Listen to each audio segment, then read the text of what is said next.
Nak teka saya dekat mana? Oh, tempat ni cukup-cukup cantik lah. Matahari baru aja hilang dari ufuk.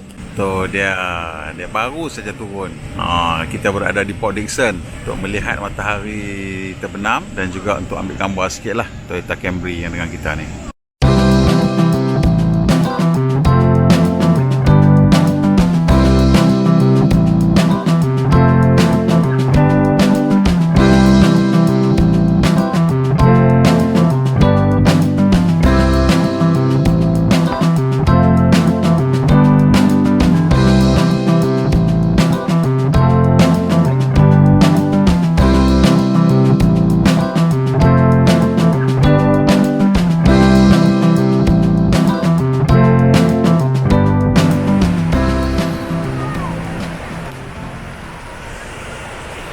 Assalamualaikum dan selamat kembali ke FTV.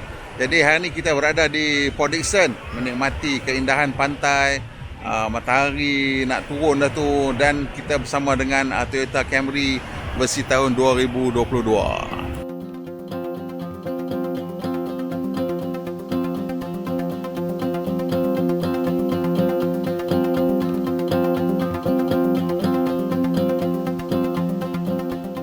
Jadi Camry ni dia dengan Honda Accord dah banyak berpecah dari segi dia punya falsafah, dari segi reka bentuk dan dari segi kemasan dan segalanya lah. Ini membolehkan Toyota dan Honda fokus kepada pembeli masing-masing, dan juga ini memberikan kita pilihan yang lebih jelas. Pasal kalau semua kereta lebih kurang sama, boring juga. Kali ini memang sangat berbeza antara Camry dengan Accord, dan saya rasa pembeli Accord dengan pembeli Camry sekarang dah tak ada persamaan lah. Mungkin dia punya yang berlapik itu sikit sangat lah. The overlap is very very small.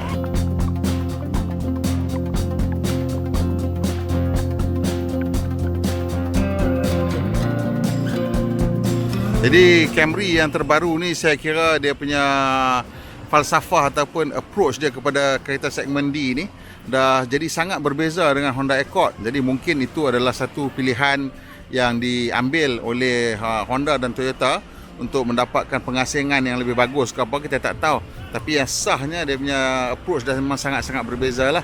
Di mana Honda Accord tu menggunakan reka bentuk fastback yang lebih ranggi, yang lebih muda. Camry kekal dengan reka bentuk sedan yang mungkin kita fikir konservatif, tapi bila kita tengok dia punya reka bentuk memang tak konservatif sangat lah pun. Sebab kita tengok dia punya depan ni memang cukup ranggi lah dengan dia punya underbreather yang besar tu, dan kemasan yang sangat agresif juga. Dan bila kita tengok dekat bahagian tepi pula, dia punya kemasan tu memang satu reka bentuk yang sleek, like a very sporty sedan, a very sporty limousine. Dia tak try nak reka bentukkan ini sebagai coupe ke apa kata. Memang this is a proper sedan, dan ada road presence, tapi somehow dia kelihatan sporty. Kalau kita tengok dekat bahagian C-pillar tu, dia ada satu lipatan yang dia gunakan kat situ. Kalau kita tengok kat sini, dia break up the volume. So daripada tepi ni kita akan nampak dia dah macam ada satu line yang kat tengah-tengah tingkap tu.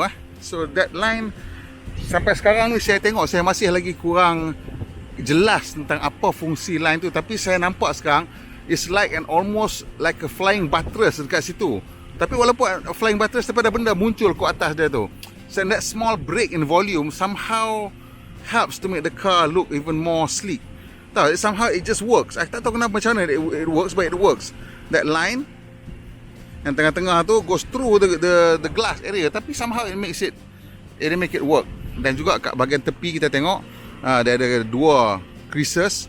Yang kat atas tu, the shoulder line tu memanglah nampak, dan kemudian ada satu lagi crease kat bawah shoulder line tu, dan di sini juga ada satu lagi crease yang lipatan yang digunakan untuk memecahkan isi padu tepi. So secara keseluruhan kita tengok dia punya volume visual ataupun isi padu visual dia tak nampak satu kawasan pun yang besar. So dia tak nampak macam ada satu panel yang terlalu besar. Semuanya dipecah-pecahkan dah. Dan juga kita tengok dekat bahagian belakang ni, bumper ni juga ada satu unik punya design interplay kat sini. Saya tengok, line tadi tu naik dan keluar kat sini. Nampak ada sikit lagi kat situ. Dan ini line ni, kan punya line ni Jadi line tu satu ciri yang agak menarik juga. Kerana line tu bukan saja line orang panggil estetik, is actually an aerodynamic requirement So untuk kereta dia kena ada macam pecah sikit macam ni, tajam ni, breakaway ni, dia panggil tearaway ni perlu supaya angin boleh bergerak away from the car in a smooth manner. Kalau dia rounded habis, angin akan masuk ke dalam. Bila angin tu masuk ke dalam, dia akan berlagak kiri dan kanan, dia ada slapping effect. Nanti pada kelajuan tinggi kereta tidak stabil. Banyak kan kereta moden semua ada. Cuma yang ni cara dia buat kat sini lah. Saya nak tunjuk sikit rasa menunjukkan. And of course kereta ni belakang dia dengan sloping line tu ada ducktail spoiler yang built into the boot. So that's quite a nice feature. Dan di sini kita tengok lampu belakang dia. It's memang lebar masuk ke dalam boot area, and that's typical lah untuk menjadikan kereta ni nampak lebar and quite sporty.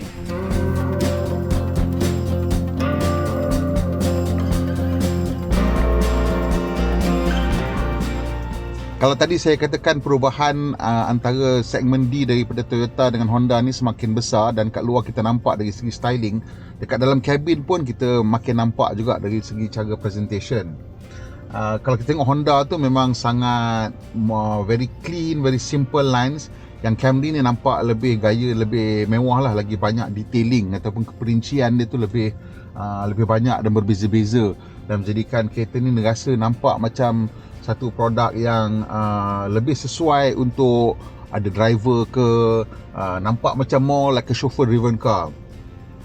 So bila kita duduk kat depan ni, dia punya ergonomik dia agak bagus. Saya dah set kereta ni kepada kedudukan saya, dan awak boleh dapati kat kereta ni dia punya larasan steering dia adalah menggunakan elektrik. So inilah satu ciri mewah yang jarang kita nampak dalam segmen ni, terutama daripada jenama Jepun.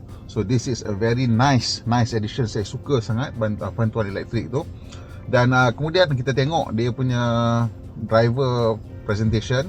Meter tu analog untuk RPM dan juga untuk speedo, tapi di tengah-tengah tu ada multi information display lah. Jadi untuk multi information display ni, kalau you tengok pelbagai maklumat lah boleh ditawarkan. Dari perspektif ruang pemandu, awak boleh tengok dia punya ruang ni agak cozy juga, sebab dia punya center console ni agak tinggi sikit. Dan you tengok dekat sini pula tempat buka minyak, boot ni pilihan view camera. So untuk view camera memang boleh pilih lah.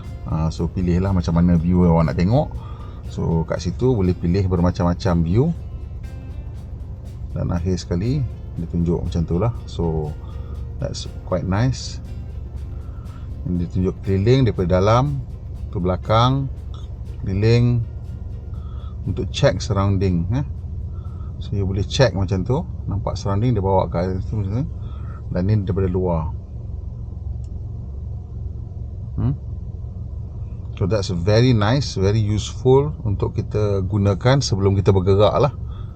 Selepas tu sini ada dia punya traction control off button dan auto high beam. Auto high beam ni satu feature yang saya sangat-sangat suka lah. Okay, kita nak tunjuk display. Display ni, yang ni yang paling atas sekali ialah eco punya mode. Dalam eco punya mode ada 3 layer. So pertama sekali ditunjuk kita punya fuel consumption. Untuk trip, untuk tank. Untuk trip saya sekarang ni agak teruk sebab sini duduk berhenti, duduk buat shooting sambil enjin hidup. So memang teruk lah kita punya numbers. Kemudian ini dia punya range. Atas tu dia bagi live lah eco punya score, dan ini dia punya speedo. Kat bawah tu tunjuk range sekali. So kalau kita turun ke bawah, ini ialah untuk driving assist. Dia ada satu level aja menu dia tunjukkan itu je lah. So ini butang on, off. Ini ialah butang on. Bila butang on, kita boleh pilih lah apa function yang kita nak. Maksudnya nak setting ke, nak resume ke. Dan untuk melaraskan jarak dengan kereta depan. Ini ialah untuk lane tracking, lane track assist, steering assist aktif, lane centering aktif. So itu dia cerita dia. Yang tu dia akan jadi warna hijau lah nanti. Bila yang ni putih, yang tu jadi warna hijau. Line ni putih, yang tu jadi hijau. Ini untuk music ataupun audio, entertainment, macam-macam lah boleh pilih kat sini. Daripada mode ni lah kita boleh pilih mode. Kan dia gerak mode, dia run through, cycle through the mode lah. Turun bawah lagi sekali, ini dia punya tire pressure monitor lah. It's a very useful feature macam biasa. Dan juga Dia ada all the different system. Nampak tu? So you boleh on off kat sini lah sistem tu semua. Secara keseluruhannya meter cluster ni senang lah kita nak faham, walaupun terdapat berbagai maklumat lah dekat dia multi information display tu, tapi mudah nak faham lah. Dan center console pula. Center console ni dia punya reka bentuk tu memang agak unik sikit. Pertama sekali ada macam ni, ada macam tak tahulah dia punya line dia tu kan lah, agak ranggi juga. Yang unik ni saya suka kenapa tahu? Selalu kan dia macam sini tutup sana pun tutup kan. Dia terbuka sebelah sini. Jadi bila dia terbuka sebelah sini, senanglah kita nak capai. Nak letak ke, nak capai ke, lebih senang. Untuk penumpang tak apalah, dia ada ruang antara ni dengan ni kan. Tapi kita kat sini kalau dia bos ni rapat, dah jadi susah ke sana pula. So dia buka. So that's a very nice, another nice feature yang saya suka. Dan di bawah ni ialah wireless charging pad. Tapi yang bestnya, wireless charging pad ni kita boleh tolak untuk letak barang dan ambil barang di bawah ni. Dan yang lebih bagus lagi, ianya boleh tolak walaupun kita punya phone ada kat situ, dia tak ganggu. So kita boleh charge the phone out of the way dan boleh ambil barang-barang kat sini kan. Apa-apalah kita nak letak kat situ. So this is a really good feature. Dan ini ialah 12 volt punya outlet dan satu USB outlet kat situ. Dan kursi ni pula kalau kita tengok untuk penumpang sebelah kiri ni ada pause button lah.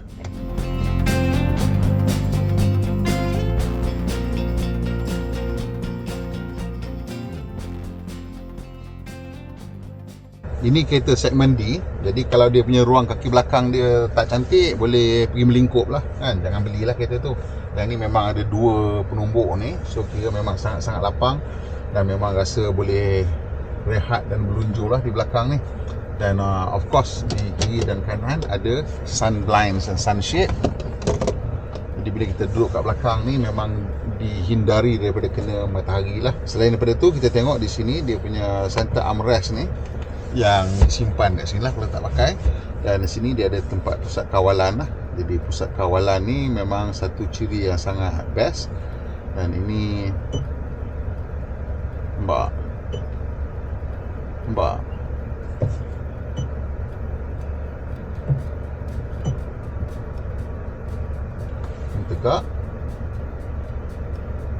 tegak habis. Ini sandar habis. So jarang lah kereta segmen D Jepun ada power recline seat kat belakang. Power ni ialah untuk kita punya entertainment system. Dan mode ni kita boleh pilih mode apa kita nak lah kan. Dan kita boleh control channel, kita boleh control track, dan juga kita boleh control volume. Dan of course ada juga satu lagi kawalan untuk sunshade kat sini. So this feature alone memang menjadikan kereta ni rasa lebih mewah daripada Honda Accord. So itulah antara benda ciri yang bila kita tengok perbezaan tu dah makin besar antara Camry dengan Accord. So memang dia punya pembeli tu takkan sama dah sekarang ni. Kalau dulu mungkin kita nampak macam lebih-lebih kurang, sekarang memang dah tak ada lah. Saya rasa dah tak ada very small overlap. Maybe untuk orang yang mungkin terfikir Camry, dia akan terbeli Accord. Overall, I think this is one of the best rear seats in the business right now lah. At this price point memang payah nak lawan sangat lah kan. Dia punya leg room semua ni cantik, and dia punya reclining seats, just the features are just ngam lah untuk kereta ni pada harga ni.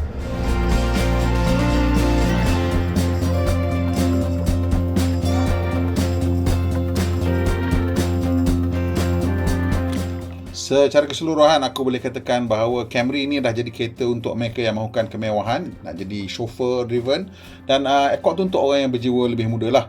Dari segi skor pula aku kata reka bentuk luar kereta ni 7.5 lah. Ada beberapa usaha yang menjadikan ianya agak unik. Kabin pula juga 7.5. Bukan pasal apa, sebab ciri kemewahan reka bentuk kabin tu aku rasa biasa je lah. Dari segi praktikal 7.5 Toyota memang biasa, tak ada masalah. Nilai 7.0 lah, dekat 200,000 kan. Pemanduan juga 7.5, satu pemanduan yang agak bagus. So keseluruhan 7.5 untuk kereta ni. Jadi sampai situ je video kita kali ni. Tolong bantu aku sikit, tekan butang subscribe tu, jangan malu-malu. Juga tekan butang loceng. Dan biasalah tolong kita sharekan video ni dengan kawan-kawan, dan tekan butang like. Bantu kita sikit supaya dapat 100,000 subscriber sebelum hujung tahun. Pemandu Malaysia, Puan Ibrahimah, kita jumpa lagi insya-Allah.